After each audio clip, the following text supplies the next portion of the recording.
Walaupun kayanya bagaimana, aku orang kaya.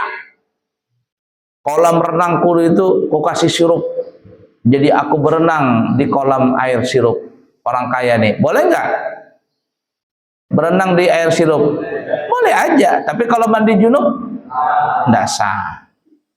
Orang kaya, aku mau putih. Supaya putih aku mandi susu. Mandi susu dia, boleh nggak? Boleh aja, tapi kalau mandi junub pakai air susu nggak boleh. Fahim tuh? Nah itu, lanjut. Jika perubahan yang terjadi tidak terlalu banyak, maka tidak berpengaruh pada permukaan air. Nah, perhatikan. Tapi kalau yang merubahnya itu sedikit saja, sampai tidak merubah nama. Contoh, umpama, ini ada air nih, nah, nih air. Dui meras air jeruk nih dui, cek. Kemudian dimasukkan sama dui ini sampai setetes, cek, masuk ke dalam ini nah, cek. Jeruk sedikit, air jeruk dikit setetes masuk ke dalam air ini, cek. Diaduk sama dui. Kira-kira jeruknya kelihatan nggak? Rasanya jeruk nggak? Warnanya berubah jeruk nggak? Kalau cuman sedikit saja masuk ke sini, kira-kira air ini air mutlak atau mutaghayyir? Masih Kenapa? Karena yang merubahnya sedikit. Ini air, orang masih nyebut ini air mutlak. Paham kira-kira? Nih air nih. Dimasukkan gula, tapi sejumput atau sejumput. Nah segini, dikit. Masukkan ke sini, cek. Diaduk, hilang gulanya, tapi diminum masih rasa air biasa, warnanya masih putih, baunya seperti biasa, tapi dimasukin tadi gula. Nah ini air yang kemasukan air gula sejumput, ini mutaghayyir atau mutlak? Mutlak. Paham kira-kira? Nah jadi kalau perubahannya sedikit saja nggak apa-apa.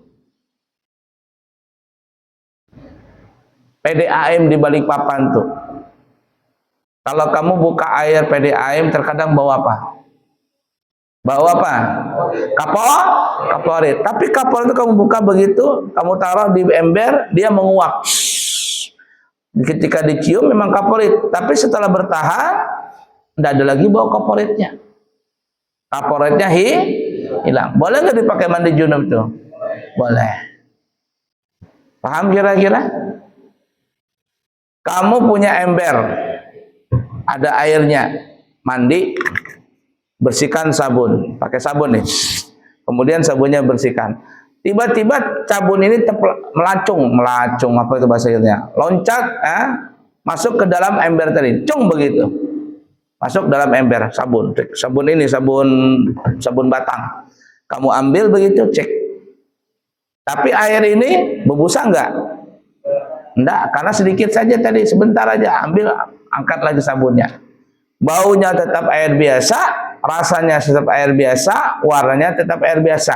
Air yang dalam ember ini mutlak atau mutaghayyir? Mutlak. Kenapa? Karena perubahannya sedikit. Paham tuh? Lanjut yang terakhir. Perkara yang boleh tercipta dari air. Berbeda halnya dengan perkara yang sulit terhindar seperti lumut. Maka hukum bersuci dengan air tersebut adalah sah. Air itu masih bisa dijaga. Masih bisa dijaga dari benda yang merubahnya. Ya, perkara yang mencampuri mudah terhindar dari air, atau bahasa Abu itu enaknya biar mudah dipahami itu, air ini masih bisa dijaga dari benda yang merubah. Kalau kita nggak bisa jaga, nggak apa-apa berubah tadi. Ini air ini nih, ini air ini. Abuya bisa jaga air ini, Abuya tutup, Abuya hindarkan dari benda yang lain. Nah, tapi kalau nggak bisa dijaga gimana? Nih, lihat dalam botol ini. Ini ada sedotan ini, lihat nggak sedotan ini? Nah, ada pipa sedotan ini. Di dalam sedotan ini tumbuhlah lumut ini. Ini lumut nih. Ini air ini kelamaan di dalam sini. Nah, coba kamu lihat ya. Sekarang berubah menjadi hijau. Nah, kenapa jadi hijau? Karena ada tumbuh lumut. Nah, sekarang warnanya hijau. Tapi warna hijau ini sengaja Abu yang masukkan ke dalam air ini atau hijau itu tumbuh dengan sendirinya? Nah, dengan sendirinya. Sekarang kalau dia berubah menjadi hijau, tapi dengan sebab sendirinya, karena sebab lumut yang tumbuh dengan sendiri, air ini mutlak atau mutaghayyir? Mutlak. Kenapa? Karena perubahannya itu yang kemarin Abu ya bilang, setiap perubahan yang alami maka air itu tetap suci, tetap mutlak. Kita pergi ke laut, rasanya apa? Asin. Nah, boleh nggak wudu pakai air laut? Boleh. Tapi kalau air ini nih, tuh air sumur itu kamu masukin garam, begitu, berubah jadi asin. Boleh nggak dipakai wudu? Nggak boleh. Apalagi garamnya garam gunung. Nanti kita akan sampai masalah garam itu. Nah, pergi ke tempat lain umpama, daerah lain. Masya Allah, ada mukjizat. Di situ airnya manis. Boleh nggak dipakai wudu? Kenapa? Perubahan alami. Nggak apa-apa. Tapi kalau kamu punya air 1 ember, kamu masukin gula, jadilah manis. Boleh dipakai wudu? Loh, kan sama-sama manis. Yang di sana airnya manis, yang di sini manis. Kenapa yang di sana boleh dipakai wudu, di sini nggak boleh? Karena yang di sana perubahan, yang di sini perubahan disengaja. Nah, itu yang kata Abu ya tadi. Di sini dikatakan perkara yang mencampurinya mudah terhindar dari air. Maksudnya perubahannya itu, air itu kita bisa jaga. Lain kalau kita nggak bisa jaga, itu lain masalah. Ada sumur, di samping itu ada pohon kayu, ada pohon maksudnya, daunnya rontok jatuh ke dalam sumur tadi. Air yang dalam sumur itu berubah menjadi kuning, Pertanyaannya, boleh nggak air itu dipakai wudu? Boleh. Kenapa? Karena perubahannya alami, jatuh dengan sendirinya. Ini kita nggak bisa jaga. Beda umpama ada air di sumur, pohonnya jauh, daunnya rontok, lalu kita kumpulin daun tadi, sengaja kita masukkan daun tadi ke dalam sumur, sengaja, berubah jadi kuning. Apa air dalam sumur itu? Mutlak atau mutaghayyir? Mutaghayyir. Kenapa?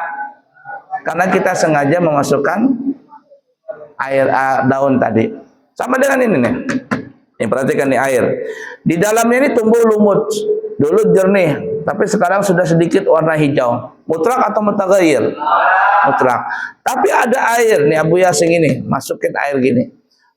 Airnya bersih. Lalu Abu ya ambil lumut, masukin di sini. Lalu berubah jadi hijau. Mutaghayyir atau mutlak? Mutaghayyir. Lah kenapa? Sama-sama lumut, tapi yang pertama mutlak, yang kedua mutaghayyir. Karena yang pertama tumbuh dengan sendiri, kalau yang kedua disengaja dirubahnya. Paham tuh?